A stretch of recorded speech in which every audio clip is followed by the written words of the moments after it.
Hi everybody, I'm Michael Bainbridge, and this semester I'm going to be teaching you how to photograph your artwork.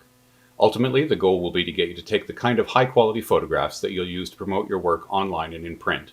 But in the meantime, it's important to go through a few basics just to make sure that you're able to effectively share your works in progress with your instructors. This video is divided into 5 parts, each with a specific learning outcome. In part 1, we'll look at how to take better photos using your cell phone camera. Part 2, we'll look at using available light for photographing three-dimensional objects. In part 3, I'll show you how to set up a simple tabletop photo studio. In part 4, we'll cover a few tips for photographing two-dimensional works like painting and illustrations. And in part 5, we'll apply what we've learned to perform a critical evaluation of the results. Later on, we're going to take a look at some of the camera settings, the techniques, use of a tripod, stuff like that, that will be required to take high-quality portfolio photos. But for the moment, the priority is just being able to take decent, quick, easy shots of your work in order to be able to share your progress with your instructors. So for that, I recommend just using your cell phone. This is a pretty modern phone, but it really doesn't matter. You can use any phone that you have. It sounds cliche, but truly it is more about how you use it than the actual tool itself. When you go to look at your phone, of course, it may be different than mine if it isn't a Samsung or if it's an iPhone as opposed to Android. But if you look around all of the settings that we're looking at today, you should be able to find somewhere in your camera interface. And the first one of those settings that you want to make sure that you check is the flash. So you see this little lightning bolt symbol there. Make sure that that is turned off as opposed to auto or on. You also want to make sure that you clean your lens, because if you've got a big greasy fingerprint on there, that's absolutely going to show up on your photos. So you can use a fancy microfiber cloth designed for cleaning lens, or really you can just use your t-shirt is fine as well, because there's actually a protective glass on top of the lens there. But just make sure that it's clean and free of dust and grease and fingerprints and the like. Next thing you want to look at is your aspect ratio. So you can choose between different shapes of photo, essentially. As wide as the sensor on your camera more or less matches the shape of the screen on your phone. But you can change that so that it's a little bit shorter or square even. Now, you can use a longer, more rectangular aspect ratio if what you're shooting is longer and rectangular, like a painting or an illustration. But if it's in doubt and you're shooting a bunch of different stuff with different shapes and sizes, you can just stick to 1:1, which is a square. That's fairly safe for just about anything, and it'll minimize the amount of cropping that you might have to do. It'll minimize distracting backgrounds and all that sort of stuff. So a 1:1 square aspect ratio is pretty good. Now, the next thing to look at is, or the next thing to know is that your cell phone by default is going to be in essentially a fully automatic mode. So all of the exposure, all of the white balance, all of that sort of thing is just automatically taken care of for you, which is great, which is why this is so simple and easy, and why for the moment I'm recommending this for you for taking pictures of your work. But there's a few things to know. So if you happen to be taking a picture of something black like this, watch what happens as I slide that into the frame. See how the exposure all of a sudden went really, really bright, and that doesn't match the actual appearance of the object. See here, you can see it's quite dark, but on the screen of the phone, it's quite light. What's happening there is that the screen or the camera wants to sort of average out the exposure over the whole of the frame. So if you've got a lot of really dark black subject in the frame, it's going to want to overexpose that to sort of average that out to a lighter color. Conversely, if it's on a white, again, it looks fairly dull and gray. It wants to sort of bring that exposure down to a more average, normal value. So you can see if I split the difference here, now that's looking fairly normal. But what you want to know is that you can tap anywhere on the screen, and that will direct the phone to lock its focus and its exposure on that part of the screen.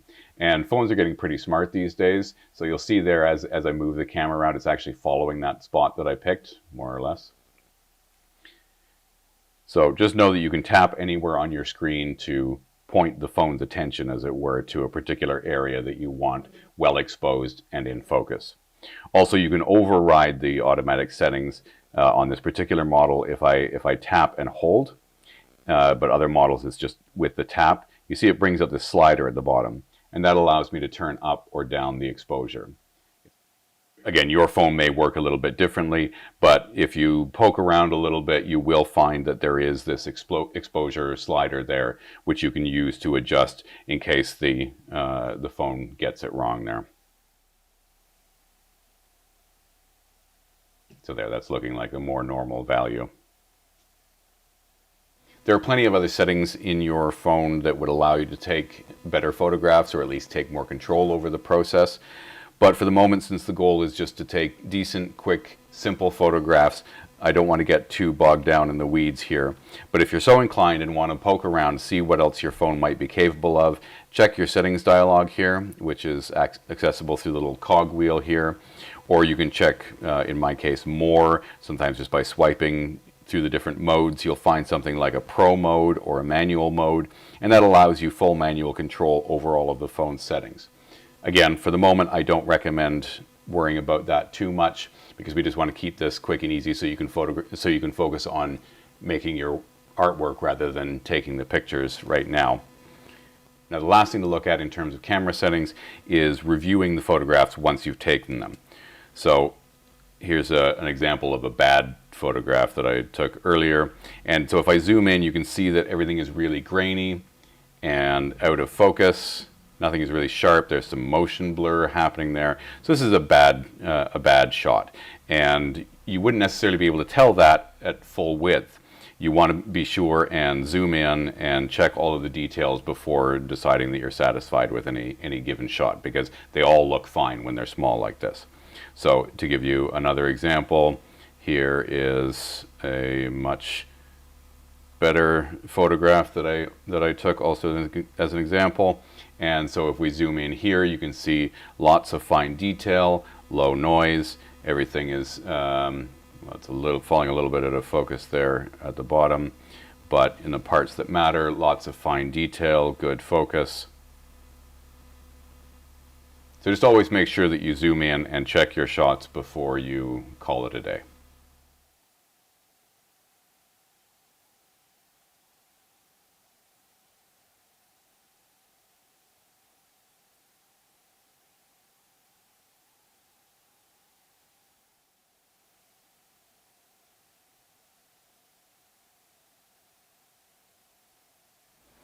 Aside from the camera, the three things that you want to think about when photographing a three-dimensional object are the posing of the subject, the background that you're going to shoot it on, and of course the light. One of the best situations for photographing a three-dimensional object with very little setup is to use indirect window light. So you can see here I've set up a table next to a window, and I've put up sheets on the background and over the table there just to keep the background nice and clean, free of distractions, and very simple, allowing the viewer to focus on the subject itself. The one thing you want to avoid with respect to the window light is if you start to catch any of the direct light coming through the window, just make sure that you've positioned yourself or chosen a time of day where there's no direct light coming through the window and hitting your subject. It's that nice, soft, indirect light coming through that you want to use. This is a fairly large room with a fairly large window, so things are spaced out fairly liberally here. But you may find in your situation you may have to be closer to the background or closer to the window to get a decent result. It'll take a little bit of experimenting, but this should give you a general idea of the basic setup for indirect window light shooting. With respect to posing, try photographing your subject in different positions, from different camera angles, and take close-ups of various details of your work. This will not only help your instructors to get a better idea of the character and quality of your work, but it will help you to have a comprehensive record of your progress. It's also worth pointing out that I have my cell phone on a tripod right now. If you have a tripod and you want to use it, that's great. Just make sure that you have, or you get one of these adapter units that clamps onto the sides of the phone and then attaches to the quick release plate of your tripod. If you don't have a tripod, that's fine too. You can just hold your phone as long as there's a sufficient amount of light, as there is in this situation. In low light shooting, you're going to start to see motion blur from your hand or a lot of noise or grain in the image. So just make sure that there's plenty of light and you should be fine.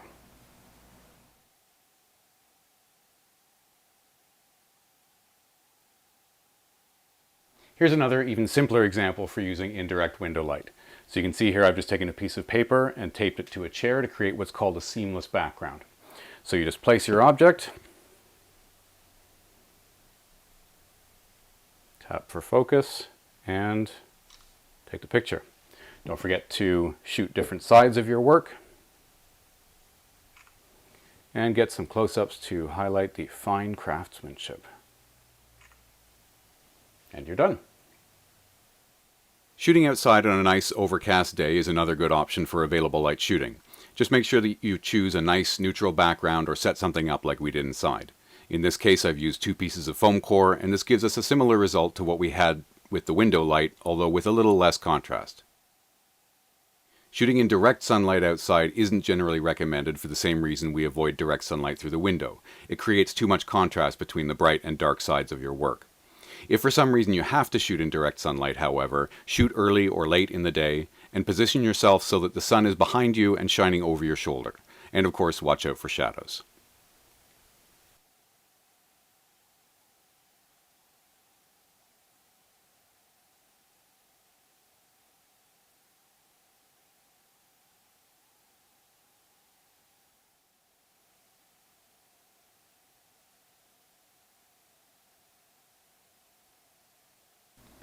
But sometimes, depending on the weather or the time of day, using natural light just isn't an option. So I'm going to show you now how to put together a quick tabletop studio using materials you've probably already got around the house or could get very easily and cheaply.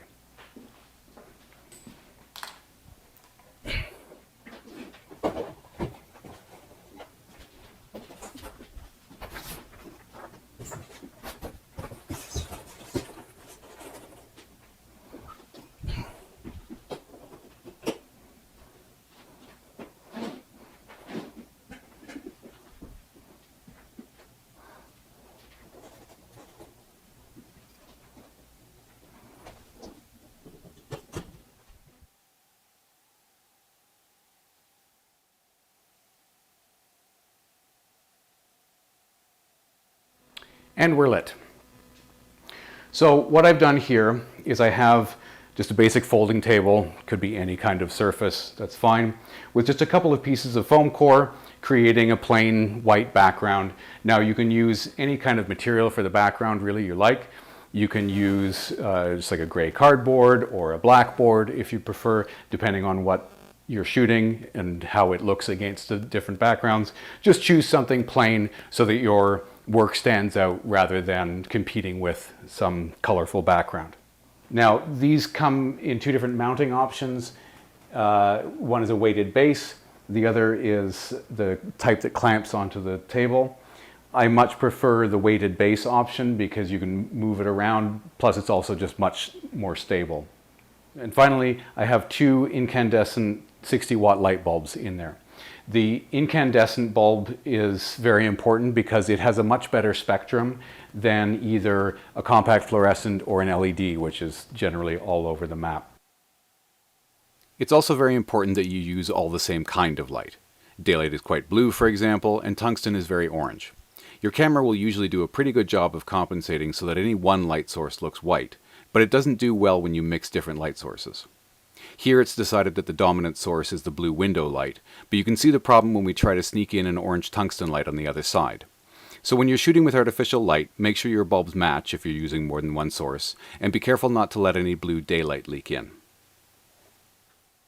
I'm using 2 right now because this is a good default. If you have 2 or can get 2, that's great. It gives you lots of opportunity to play around with direction of the light, also the intensity of the light from different directions.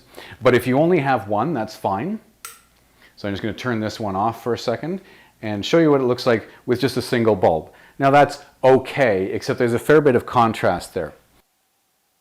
As you move it more to the right, that contrast increases and that shadow area increases.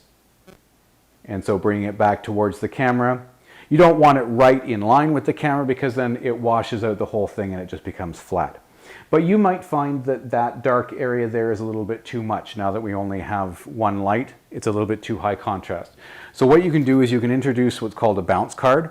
And this is just a piece of white foam core here. It could be anything that's white really. And I'm just going to bring that in on the opposite side from the lamp. And you can see how it fills in the shadows there. Now, you want to be careful not to get it in the shot, obviously. And you have to watch also, you see there's a reflection from the bounce card in the glaze. So you want to be mindful of where that lands to make sure that it's not a problem.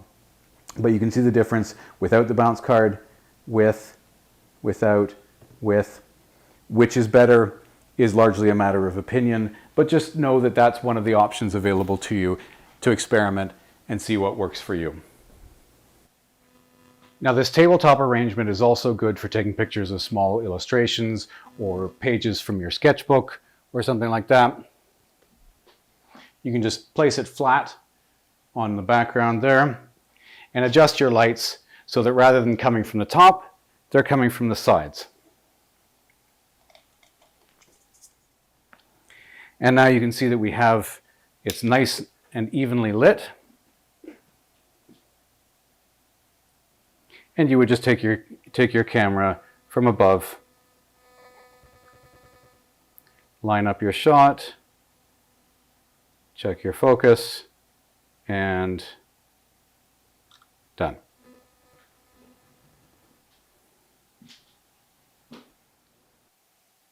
Ultimately, your setup doesn't have to look exactly the same as this. I encourage you to experiment with different things that you may have around the house, but this is a good example to start from. Now, if you happen to be shooting something that's larger, the same setup, the same rules apply. You would just move everything back. You need a bigger background, you might need a bigger table, your lights might need to be bigger and further away. But all of the principles are exactly the same. So this is a good all-around tabletop setup for shooting practically any three-dimensional object.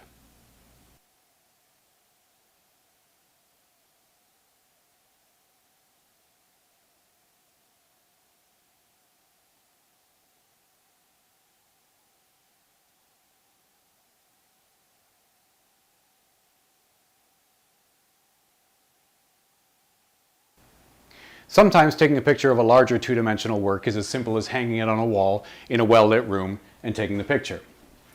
One thing you really want to watch out for, though, is glare. Glare happens when the source of the light is very close to the axis of the camera. So especially if you have a large window behind you, there's going to be a lot of glare. So you want to make sure that you choose a location where the source of the light isn't directly behind you or close to the line of the camera, either in this direction or in this direction. Somewhere with good overhead lighting usually works very well. The other thing that you want to watch out for is your axis to the piece itself. If you're too far one way or too far the other, you'll start to get perspective distortion. You also want to make sure that you're close to the center of the photo, close to the center of the picture in this axis as well. So ideally the camera will be right dead center on the work, and you're close enough that it largely fills the frame, but without cutting any part of it off. You also don't want to be too far away so that the picture is small in the frame.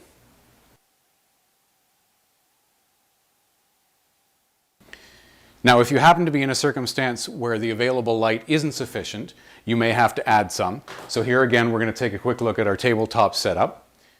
When you're lighting something at a close distance like this, you want to be careful not only of glare, which you can see here clearly becomes more of a problem the closer I bring the light on axis to the camera. Much less here, much more here. But also what's known as fall off. So when you're lighting from a close distance like this, you can see how much more brightly lit this side is than that side. It creates this uneven hot spot around the whole thing. So we want to try and get the lights farther away from our subject, just to even out that fall off. Now we're still having some glare issues here. That would be helped by taking the light up. Again, one of the reasons I prefer this weighted base is it gives more versatility. I can't really do much with this now that it's clamped to the desk. So I'm just going to sort of put that away and forget about it for now, and instead focus on this one. So from where it is, we still have the same problems of glare, but if we can get it up a little bit higher, that'll help tremendously. Again, using just a couple of boxes, like you might have around your house. I'm just going to lift the light up a bit so that we get it further off axis from the camera. And getting the light as high as it can go and off axis from the camera helps to minimize the glare considerably. Now, there's still a little bit here. At this point, I'm not going to get too concerned about it for two reasons. Number one, acrylic is a somewhat reflective medium, and that has to be part of the consideration of the artist who chooses that as their medium. So I'm okay with a little bit of glare, especially if it helps to highlight some of the texture in the work. Now, that said, ultimately, if it's obscuring part of the art, then that's not a good thing. So one last thing, if we don't want to move that any higher, because now we're starting to get a little bit unsafe, what we can do instead is we can just take it off the wall and put it on the edge of the table.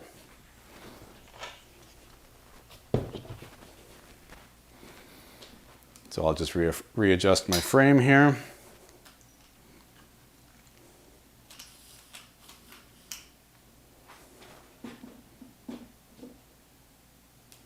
There we go. And now I'll adjust my light. So essentially what we've done is we've recreated an overhead light, and you can see now that glare has been minimized even more. So at this point, still just a little bit of glare over here, but I'm okay with that. Remember, at this stage, it doesn't have to be perfect. You just want to be able to clearly show your work to your instructors so that they can see your progress and evaluate how you're doing.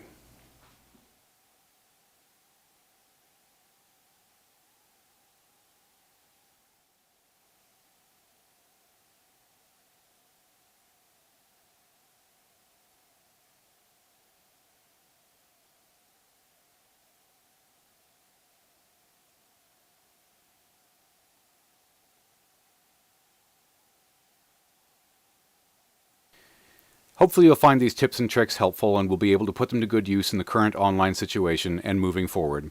But at the end of the day, it's the result that matters, not necessarily how you get there. So to finish off, we'll take a look at some examples of common problems that stand in the way of a good result.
So remember, the goal at this point is not to create art with your photographs, but rather just to be able to quickly and effectively document your work so that your instructors can clearly see your progress and be able to offer meaningful feedback.